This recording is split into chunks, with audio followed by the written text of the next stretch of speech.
Carte rouge, chiffres gonflés, vidéos manquantes. Que cachent vraiment les bilans officiels? Sur le front ukrainien, l'armée russe affirme être passée à une phase active de son offensive avec des percées majeures autour d'Orikhiv, au cœur du secteur stratégique de Zaporijia. Pour une fois, ce constat est partiellement confirmé par le commandement ukrainien lui-même, qui admet une concentration inhabituelle de forces russes sur cette zone clé. Pourtant, dès qu'on tente de comprendre ce qui se passe réellement sur le terrain, tout se brouille.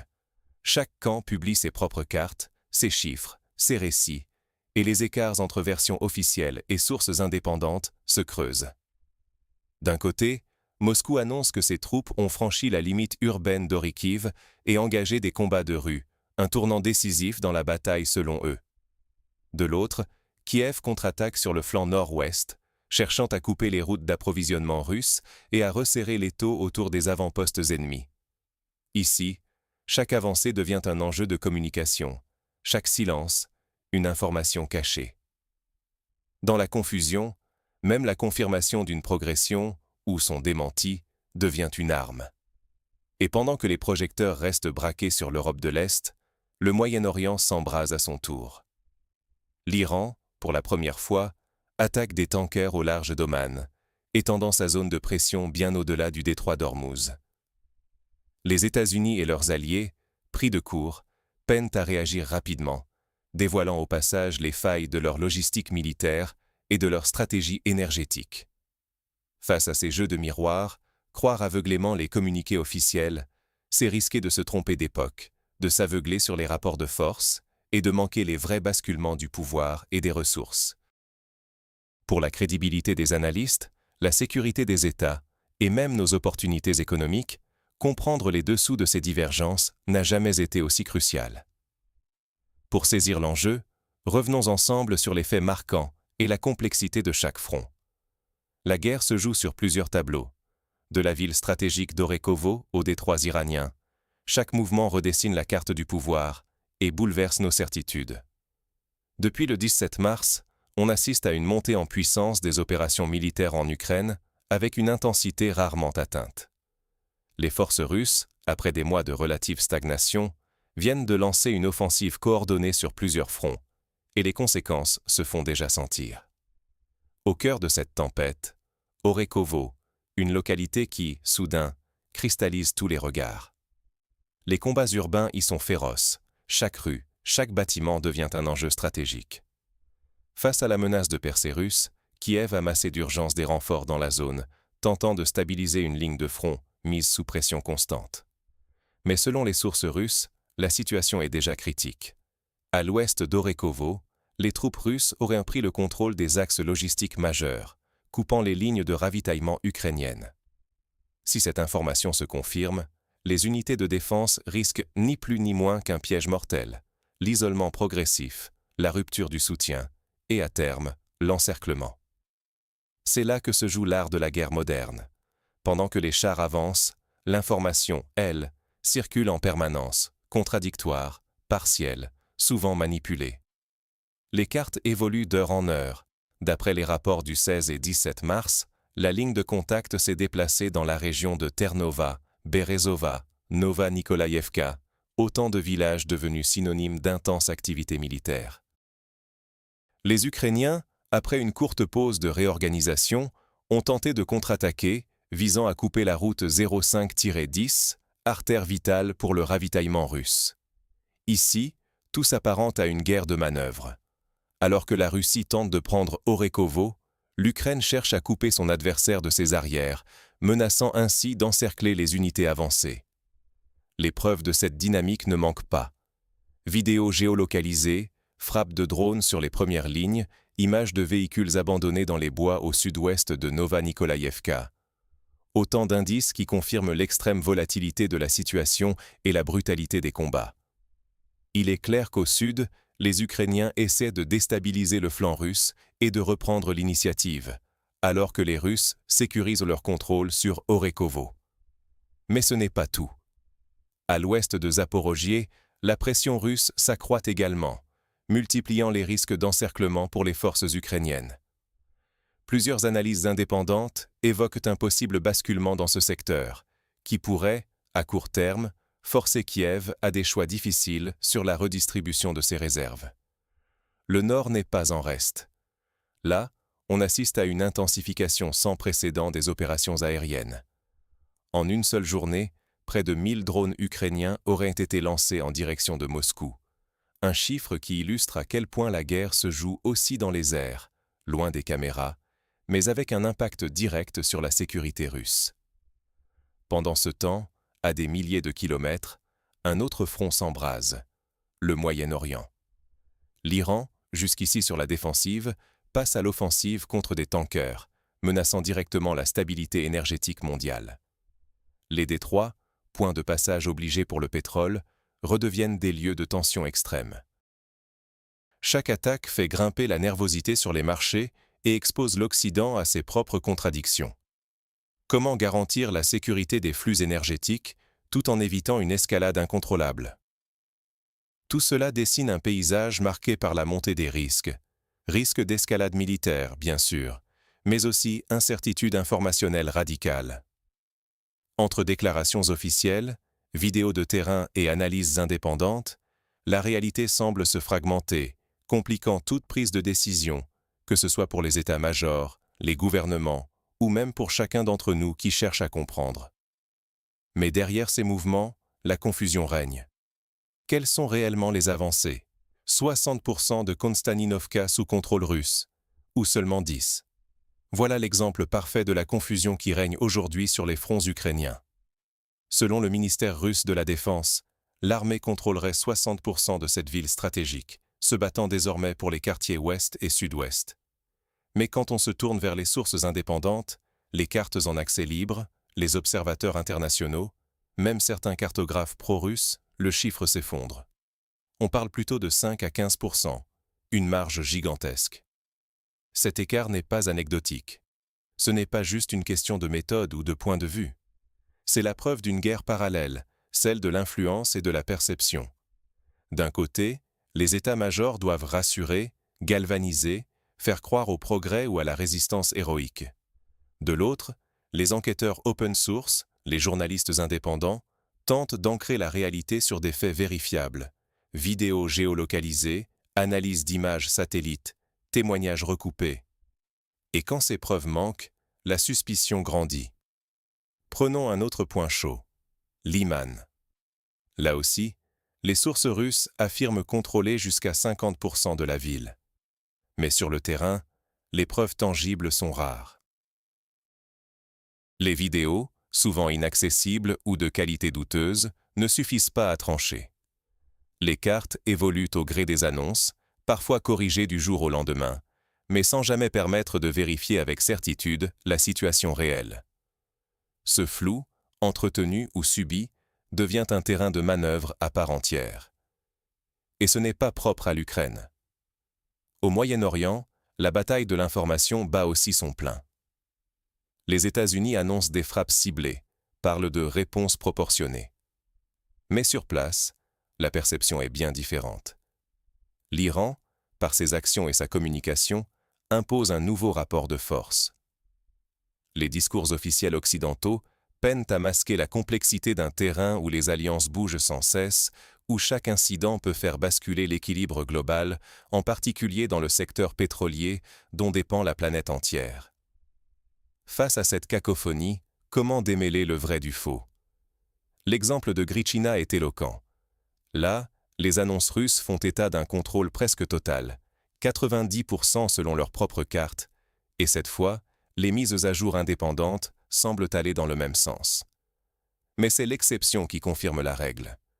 Sur la plupart des autres secteurs, entre ce que revendiquent les états-majors et ce que montrent les images indépendantes, l'écart est abyssal. Le plus frappant, c'est que cette guerre de l'information va bien au-delà de la propagande classique. Il ne s'agit plus seulement de raconter l'histoire à sa façon. Il s'agit de façonner la perception mondiale, d'influencer la prise de décision de ceux qui, loin du front, en dépendent. Gouvernement, marché, opinion publique. Car si vous croyez dur comme fer à une version biaisée, vos choix stratégiques risquent d'être totalement à côté de la plaque.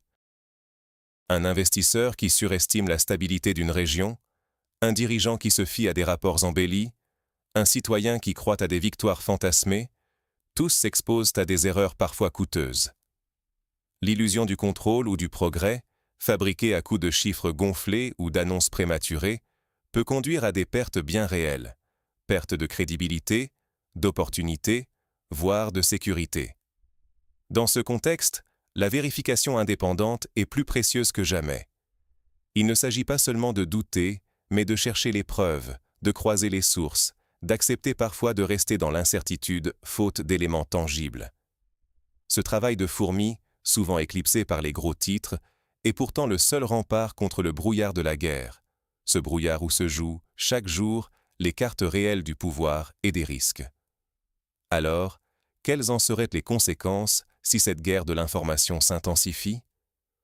Quand l'information devient une arme, qui contrôle réellement la bataille? Regardez ce qui se joue en Ukraine. Sur le terrain, les cartes changent parfois d'un jour à l'autre, mais ce n'est pas seulement la réalité des combats qui évolue, c'est aussi notre compréhension de cette réalité. Prenons l'exemple de la zone autour de Reznikovka. Hier, les services graphiques ukrainiens élargissaient la fameuse zone grise à l'ouest du village, tandis que les Russes publiaient des séquences de bombardements aériens. Le lendemain, Moscou annonce avoir progressé jusqu'à Koleniki, un des points de défense les mieux fortifiés de la région. Mais sur les cartes indépendantes, aucune correction immédiate pour les positions russes, faute de preuves tangibles, on attend. Ce simple écart montre bien le dilemme. Si l'on suit les fausses cartes, si l'on prend pour argent comptant des annonces non vérifiées, les choix politiques et économiques qui en découlent peuvent être dramatiquement mal orientés.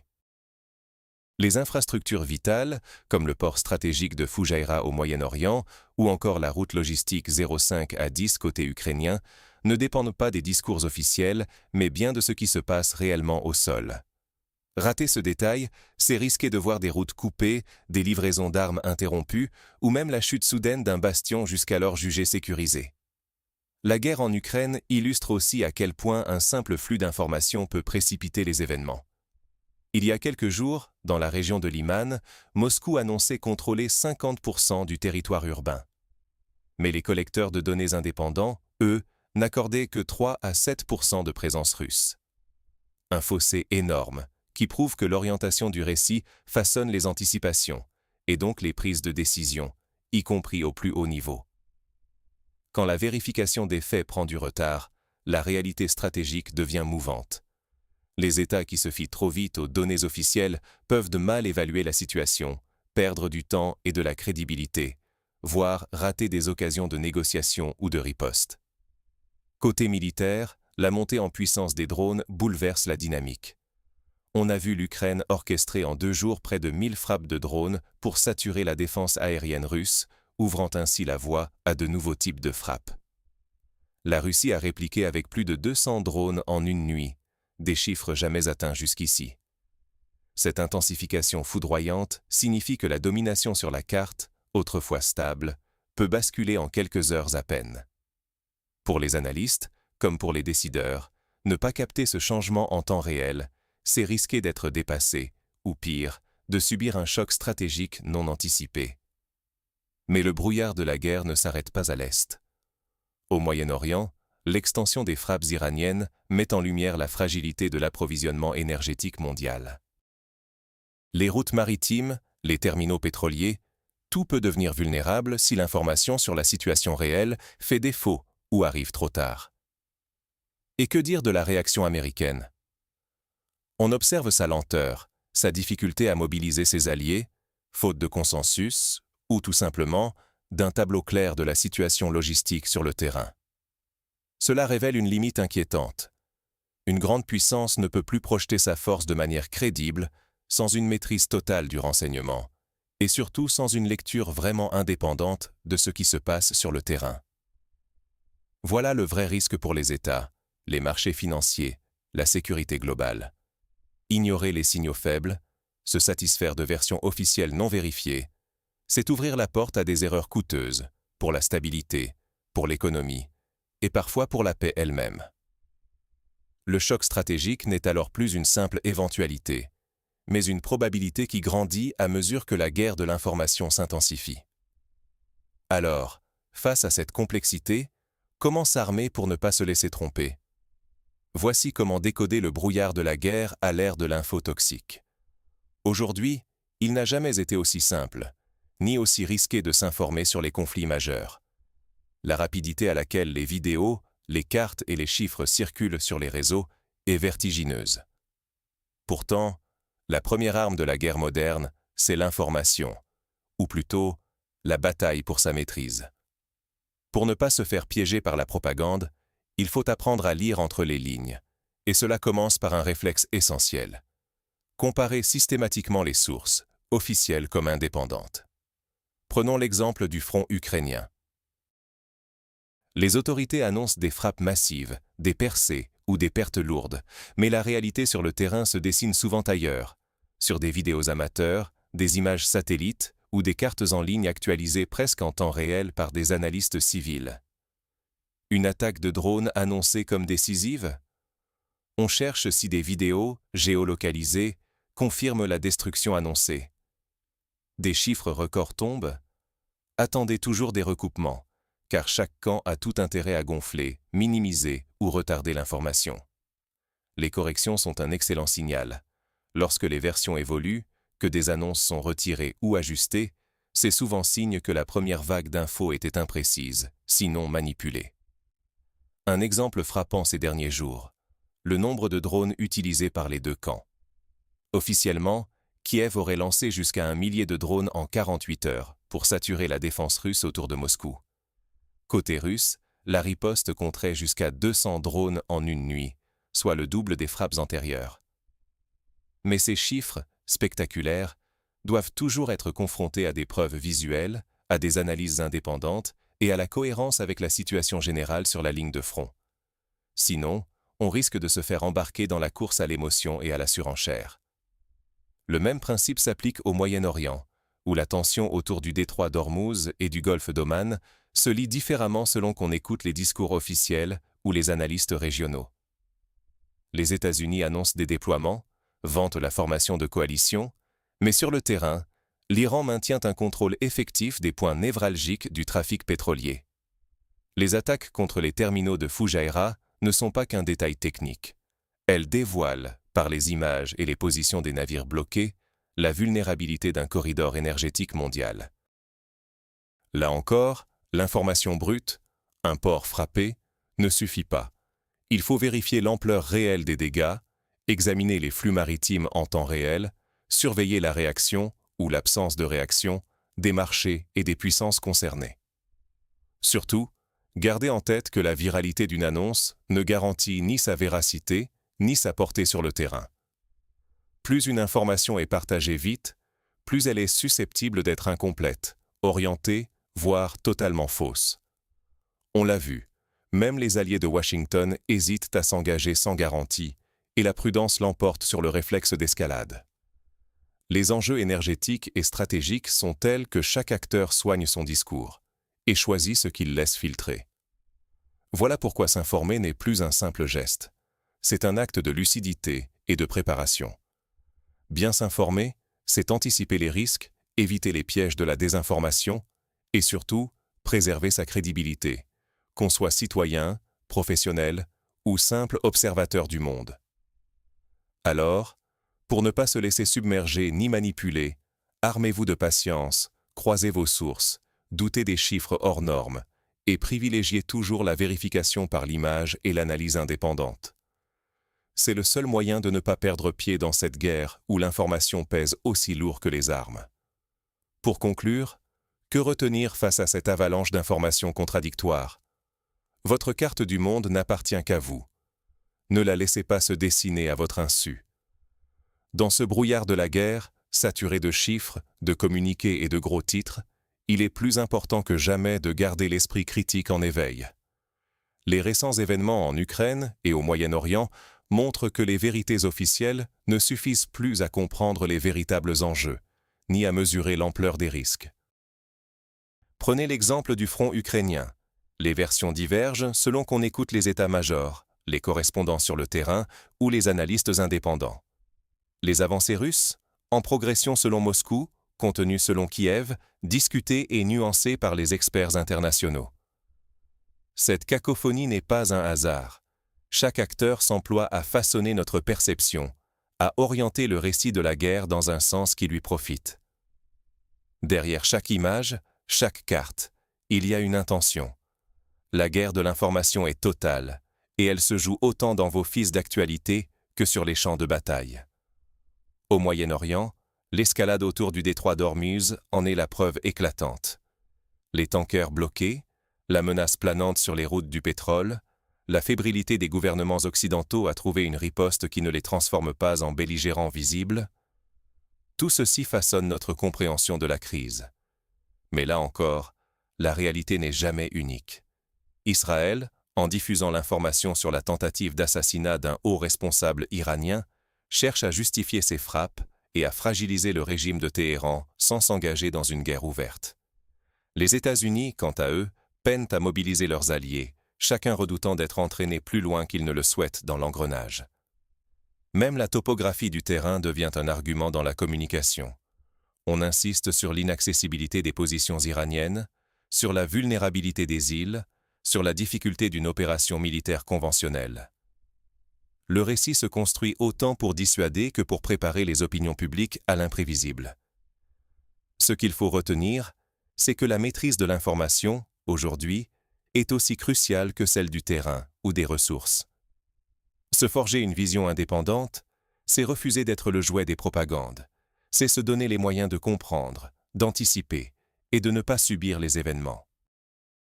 Les gouvernements jouent à leur crédibilité, les armées leur capacité d'action, les économies leur accès à l'énergie. Mais, pour chacun d'entre nous, l'enjeu est tout aussi vital. Garder la lucidité nécessaire pour distinguer le réel du récit, le fait de l'interprétation. Alors, croisez les sources, méfiez-vous des certitudes trop confortables, et n'oubliez jamais que l'information est une arme, à double tranchant. Dans ce monde où tout s'accélère et où les équilibres sont plus fragiles que jamais, la vigilance est notre meilleure défense. Merci d'avoir suivi cette analyse. Si vous souhaitez continuer à décoder avec nous les enjeux géopolitiques de demain, abonnez-vous, activez les notifications et partagez vos réflexions en commentaire. Prenez soin de garder votre esprit affûté et à très bientôt pour un nouveau décryptage.